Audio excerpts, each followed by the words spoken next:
Today we have a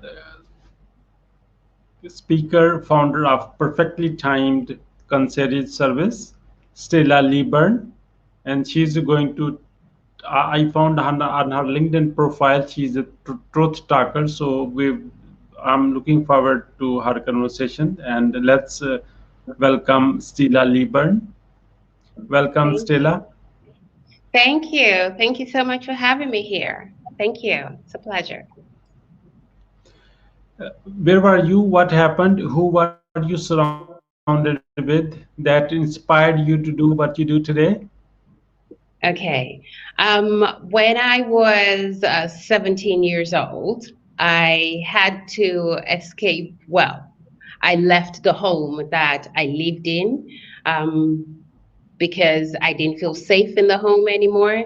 However, I had nowhere else to go. So I was practically one night away from sleeping on the streets. I had no relatives, no friends that I could go to their homes at the time. But the situation in the home of the guardians that were meant to be caring for me was was just not conducive. So I had to leave. And it was a bit scary for a 17-year-old to just walk out in the middle of the night with nowhere to go, no money. I had no money. And this was the time before mobile phones. So it wasn't a case of I could call somebody to come and help me or come and meet me. So in the middle of the night, I am walking around the streets trying to decide on what to do. Do I go back to that house? Or do I go to a friend's house in the hope that they will open the door for me? It was late in the night. I was scared, no doubt, but I was also very convinced that I didn't want to go back to that house because it was just unbearable. The things going on in there was just unbearable. I went to a friend's house. Very luckily for me, she opened the door, and I was allowed to stay a night there. And I met another friend the next day, and I explained what was happening, that I had nowhere to go. I was looking for somewhere to stay, but I didn't have money to pay the rent.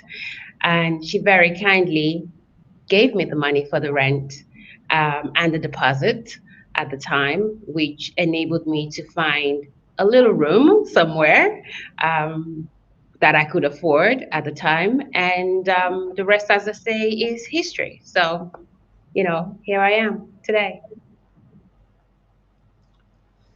What are the top three mistakes to avoid?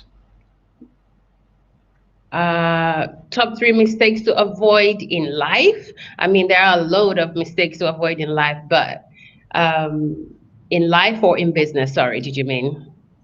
In business, we are talking to entrepreneurs, so usually Okay. whatever Well, you prefer. So, okay. I mean, the top three that I kind of that comes to mind for me applies across all boards. It applies in life and in business. Always surround yourself.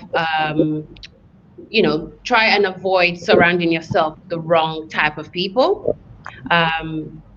Feeling obligated to stay somewhere that does not nourish your growth, and never be afraid, to ask for help, because surrounding yourself with the wrong people will not help you to get to where you want to get to. And feeling obligated because, or you've known these people for so long, or you grew up with them, you feel you have to stay with them. You don't, because if their path is not, your paths don't align, and your values don't align, it will hinder your growth. So you are better off leaving to seek the path that is for you than feeling the need to stay somewhere that just doesn't nourish you. I don't know. Yeah. And of course, not being afraid to ask for help, because a lot of the time people feel asking for help is a sign of failure, a sign of weakness. I used to feel that way, that asking for help from people might make people think I don't know everything because I am the go-to person. So I needed to know everything, but you don't have to, and don't be afraid to ask for help.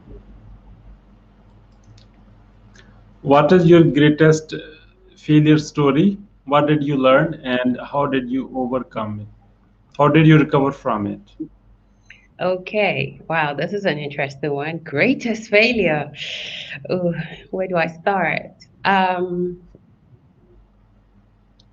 Okay, I would say there was earlier on, and I think I must have been about in my early 20s, not trying to give my age away.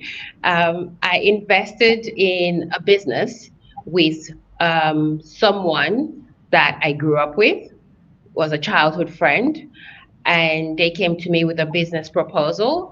It sounded good. I had no reason not to believe them. And the fact that I had known them from such a young age, I felt I could trust them. Why would they lie to me? Right?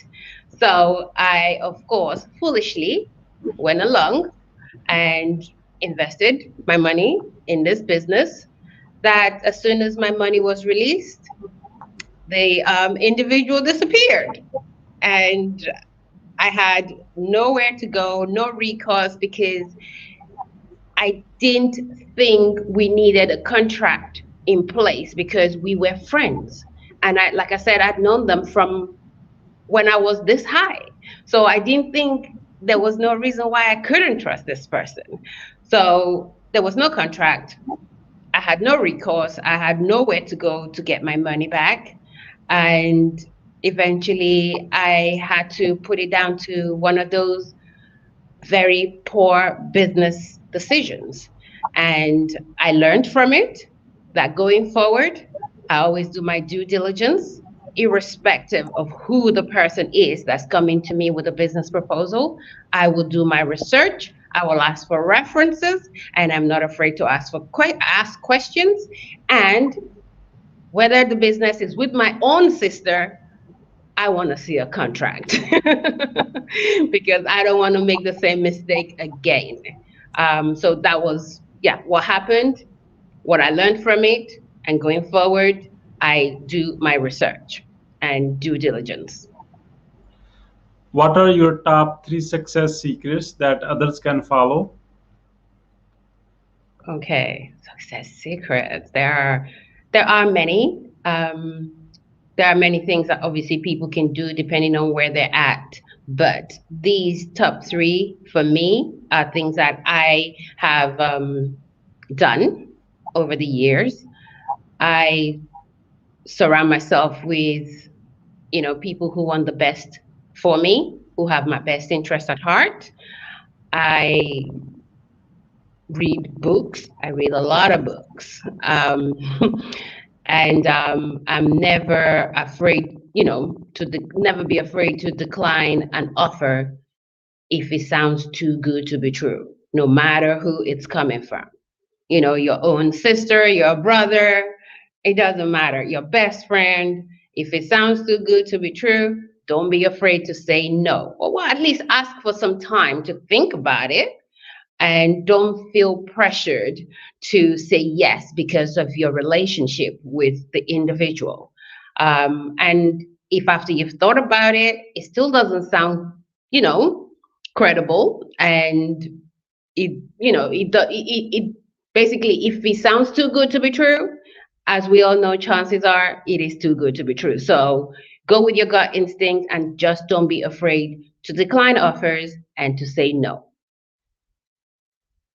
So those are my top three. Basically, surrounding yourself with people who want the best for you, reading a lot of books, self-help books, books that motivate you. Read books by authors that have gone through similar situations that you are currently going through, and how they overcame that. So, it helps, to know these things from the perspective of someone who's gone through it already and come out at the other side. So, hence the reading book, and just never be afraid to say no to an offer that sounds too good to be true, because I've been victim to that.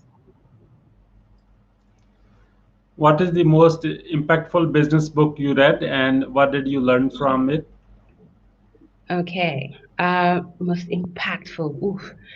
Nice girls don't get the corner office. I would say two, because they're by the same author. Nice girls don't get the corner office, and nice girls don't get rich by Louise P. Franklin. It was eye-opening, to say the least. There were tips and suggestions on day-to-day things that you can start putting into practice immediately. So it's not something you read and you can just, it takes time. No, there are suggestions and tips that you can practically take into your working life, your business life straight away. So that for me was, wow, an eye-opener. Stella, we are going to enter a quick questions and quick answer round. Are you ready for it? Oh. Okay, yes, sure, let's do this. What do you want to be remembered for? What do I want to be remembered for? Wow. I want to be remembered for being caring, true to myself, loving the people around me unconditionally, not letting anyone or anything or any challenges in life throw me off my course and in achieving my goals. Just How do you being overcome strong. a, I'm sorry? how do you overcome a challenge life throws at you? How do I handle challenges life throw at me? I look at challenges as lessons to be learned. I don't take them, as a sign of failure. When something doesn't go right, I look to see what went wrong and how I can improve. So next time I don't make the same mistakes again. So, just having a mindset of this is not failure, this is a learning process, and I'm on a journey. So that's how I face challenges in life. What do you want to do when you grow up? When I grow up, gosh, thank you for not spotting that I am already grown up. What do I want to do when I grow up? I always wanted to own my own home and have a business that gave me the freedom to pursue my passion and to motivate and inspire others on their journey. So that's always been my goal. I've managed to achieve some of those, and now I'm on a journey to do the other as well, which is to motivate and inspire others. Who is your living mentor and what is the impact they left on yours My on you? living mentor. Ooh, living mentor, living mentor. Um, to be honest with you, no one obviously famous comes to mind for me. I would say my living mentor is, well, one of my best friends. She overcame a lot of challenges with, health issues, financial issues, and she was still able to motivate herself and come out at the other side. So for me, she's an inspiration. I look to her whenever I have doubts about what I'm doing and how I'm going to achieve things. I look at her and I think, you're an inspiration. If you can do this, I can do it too. So for me, my best friend is my best mentor. What are you grateful for today? Today, I'm grateful for health. I am grateful to be here. I'm grateful for my family. I'm grateful for my children, for my friends, and the amazing people that I meet every day on my journey in life and at work. I'm just grateful for being here. I'm just grateful for just being here. How do you start your day? Ooh. I start my day being grateful, showing gratitude, saying a prayer, whatever you do to the universe, saying thank you for another day. And I jump on my bicycle and I go for a bike ride, a quick 10-mile ride, 15 every morning. And that wakes me up, keeps my mind alert, keeps me awake, and and ready for the day. So yes, I need body and mind to be awake for whatever challenges the day has to throw at me. So I need to stay fit, and I do that by biking. I go cycling in the mornings before I put my computer on. Who is your ideal client? My ideal client, right? That's a good one. My ideal client would be educational institutions, because obviously there are people, young adults growing up that might be facing some challenges similar to what I had growing up, but don't know where to go, don't think they have options, and don't think it's ever going to be possible, it will ever work out for them. I want to have the opportunity to speak to them and inspire them and let them know that they do have options and they will get out of whatever situation it is, and basically to offer them help and show them the path to where they can go to get help, because obviously that's something that I never had, well, at least I didn't have access to back in the day. But I want to be able to offer people the opportunity to access all the different services that are available to them to help them to get to where they need to be. And my other clientele would be basically anyone that is having challenges in business, not knowing how to go about um, handling certain challenges with business and dealing with clients, and motivation, basically. People who are short of motivation, and I want to be able to do that for them, help to motivate them, inspire them to keep pushing and achieve their goals. What would you say about your guest experience today on the show? It's been interesting. It's been fun.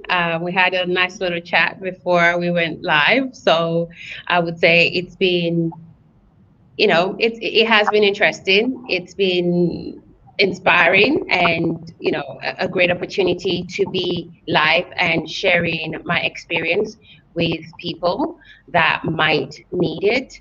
And I truly appreciate it. I'm grateful to you for reaching out to me. How can we support you? Um, you can obviously connect with me on LinkedIn. Reach out to me for public. I am also open to public speaking opportunities. So if anyone would like me to come and have motivational talks with your organization or your institutions, I am open to those. And you can reach me via LinkedIn. My contact details are all on there as well. What would you say as a final word? Final famous words. Um, okay. I don't know. What will I say? My final famous words. Always be grateful for how far you've come and every little step that you've taken to get to where you are today. Be grateful for them. They may not seem significant today, but believe me, every little step towards your goal matters. And as long as you keep moving, you will get to where you need to be. And where you're supposed to be, you will get there. No matter what the hurdles are, you will get there. But don't be afraid to ask for help along the way. Thank you, Stella, for your inspiring story and the wisdom sharing with us. And on the behalf of Entrepreneur Empowerment Club, we really appreciate your time. And Thank you. Thank you for having me. Thank you. Thank you so much. Bye-bye. Take care.